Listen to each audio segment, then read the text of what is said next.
السلام عليكم ورحمة الله. علاج السعال وأمراض الرئة والصدر ببذور الكتان. بعد غلي الماء نضع ملعقة كبيرة من بذور الكتان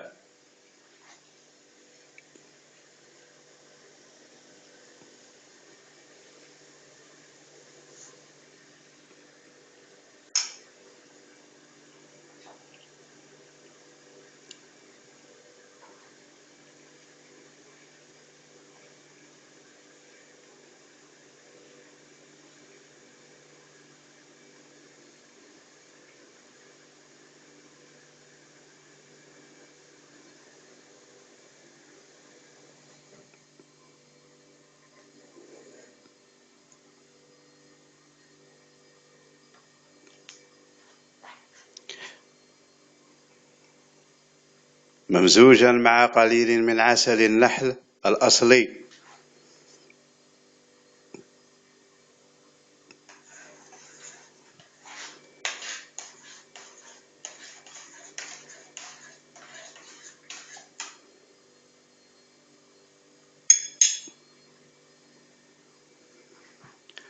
نشرب كأسا في الصباح وكأسا في المساء كل يوم حتى يزول المرض، فإنه ينفع شربا من السعال وأمراض الرئة والصدر.